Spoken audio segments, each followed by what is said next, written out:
केंद्र की सरकार को व्यापक ठोस कदम उठाने पड़ेंगे कि SC/ST बच्चियों के साथ जो बलात्कार, हत्याएं, युवाओं के मर्डर, तलवार से गला काटने की हत्याएं, ये तमाम ऐसी देखने को मिली। मैं अभी बिहार में गया था, देख के दंग रह गया मानवर। फतुहा के अंदर एक वीरेंद्र रविदास की हत्या कर दी गई। घर वाले हत्यारे को जानते थे, नाम नहीं बता पाए, हत्या नहीं बता रहे वो लोग, डर के मारे। उनसे बोला गया कि तुमने अगर नाम दिया तुम्हारे परिवार और भी लोग बच्चे हुए हैं। मानवर मधुबनी के अंदर दलित बच्चे के जो 18 साल की थी, उससे दबंगों ने कहा शादी करो, उसने मना कर दिया, मैं शादी नहीं करूंगी, मुझे डॉक्टर बनना है, पढ़ाई करनी है। लेकिन उस बच्ची को उठा के बलात्कार किया गया, उसकी हत्या कर दी गई। और उन्हीं दबंग लोगों ने रात में 11 बजे उसकी बॉडी को दफनाने का काम किया।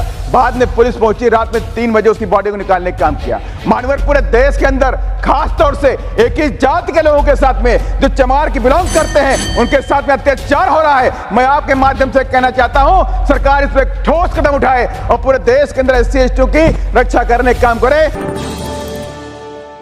You have said enough. Thank you. आपने बजट पर चर्चा पर बोलने का अवसर दिया और साथ ही मैं आभार व्यक्त करता हूं अपनी पार्टी की मुखिया आदरणीय बहन कुमारी मायावती जी का भी।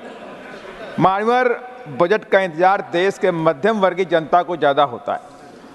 इंतजार करते हैं लोग, अखबार लेके बैठ जाते हैं कि आखिर कल मेरे सामने क्या आने वाला है।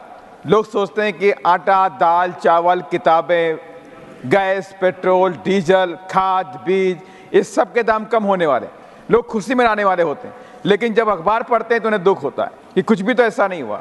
मानवर, मैं आपसे कहना चाहता हूं कि लगता है कि कुछ चंद मुट्ठी भर धन्ना सेठों के हिसाब से बजट डिजाइन किया जा रहा है। जनता के हिसाब से बजट डिजाइन करिए, ये मेरा आपसे रिक्वेस्ट भी है। साथ ही बजट में विकसित भारत और अमृतकाल की बात कही गई और साथ ही ये कहा गया विकसित भारत के लिए 9 प्रायोरिटीज के हिसाब से उसमें कृषि, सामाजिक न्याय को लेकर बात कही गई।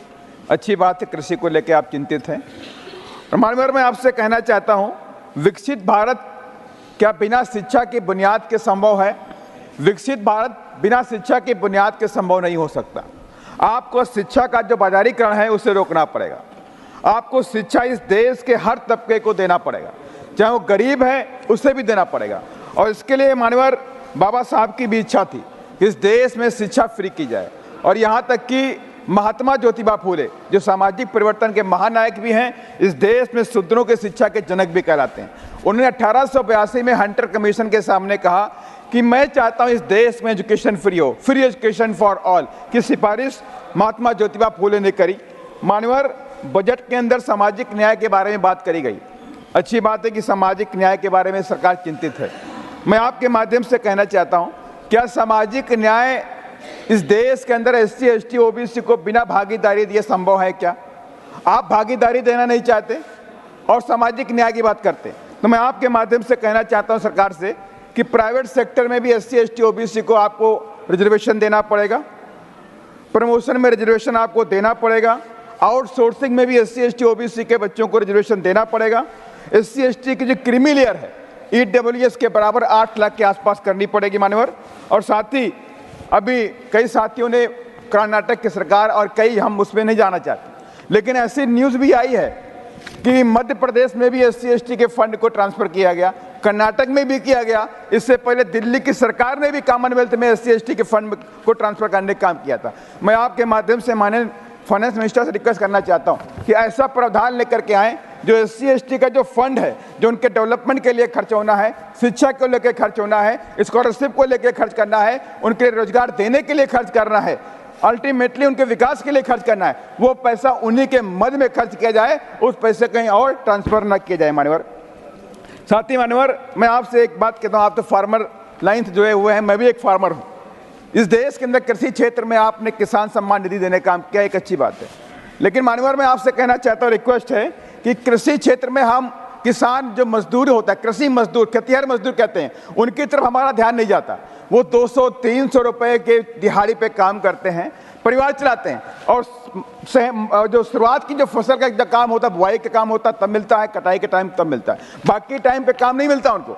तो उनके लिए सरकार सोचे कि जो लोग भरी दोपहरी में फसल बोते हैं, भरी दोपहरी में पेस्टिसाइड का छिड़काव करते हैं, जो लोग फसल काटते हैं, मंडी तक पहुंचाते हैं, वो उनका जीवन कष्टों से भरा हुआ है, उनके कष्टों को दूर करना पड़ेगा। हमें खेतिहर मजदूर जो कृषि मजदूर है उसे भी सम्मान निधि देने का भी काम करना पड़ेगा। मान्यवर, एक आपसे और रिक्वेस्ट है कि हम स्पेशल इकोनॉमिक जोन बनाते हैं बड़े बड़े उद्योग धंधों को स्थापित करने के लिए, लेकिन वीकर सेक्शन जो है वो मजदूरी पर डिपेंड करता है। वीकर सेक्शन के लिए भी हमें प्रावधान करना पड़ेगा कि हमें वीकर सेक्शन एग्रीकल्चर जोन बनाने पड़ेंगे और उनके लिए हम जमीनों के पट्टे दें ताकि वो लोग अपने पैरों पे खड़े होकर के वहाँ पे खेती बाड़ी कर सकें। मान्यवर, आपके माध्यम से एक लास्ट पॉइंट मैं कहना चाहता हूँ।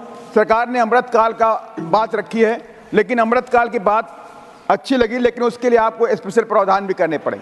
आज पूरे देश के अंदर SC ST OBC के ऊपर SC ST पे खास पर अत्याचार होता है, उनकी बच्चियों के साथ बलात्कार होता है, उनकी हत्याएं की जा रही हैं। ये एक स्टेट का मामला नहीं है कि मैं किसी एक गवर्नमेंट को ब्लेम करूं, लेकिन पूरे देश के अंदर ऐसा वातावरण बना हुआ है। केंद्र की सरकार को व्यापक ठोस कदम उठाने पड़ेंगे कि SC ST बच्चियों के साथ जो बलात्कार, हत्याएं, युवाओं के मर्डर, तलवार से गला काटने की हत्याएं, ये तमाम ऐसी देखने को मिली। मैं अभी बिहार में गया था, देख के दंग रह गया मानवर। फतुहा के अंदर एक वीरेंद्र रविदास की हत्या कर दी गई। घर वाले हत्यारे को जानते थे, नाम नहीं बता पाए, हत्या नहीं बता रहे वो लोग डर के मारे। उनसे बोला गया कि तुमने अगर इसका नाम दिया तुम्हारे परिवार और भी लोग बचे हुए हैं। मानवर, मधुबनी के अंदर दलित बच्चे के जो 18 साल की थी, उससे दबंगों ने कहा शादी करो, उसने मना कर दिया। मैं शादी नहीं करूंगी, मुझे डॉक्टर बनना है, पढ़ाई करनी है। लेकिन उस बच्ची को उठा के बलात्कार किया गया, उसकी हत्या कर दी गई और उन्हीं दबंग लोगों ने रात में 11 बजे उसकी बॉडी को दफनाने का काम किया। बाद में पुलिस पहुंची, रात में 3 बजे उसकी बॉडी को निकालने का काम किया। मानवर, पूरे देश के अंदर खास तौर से एक ही जाति के लोगों के साथ में जो चमार की बिलोंग करते हैं, उनके साथ में अत्याचार हो रहा है। मैं आपके माध्यम से कहना चाहता हूं, सरकार इस पर ठोस कदम उठाए और पूरे देश के अंदर SC ST की रक्षा करने का काम करे। धन्यवाद। जय भीम, जय भारत।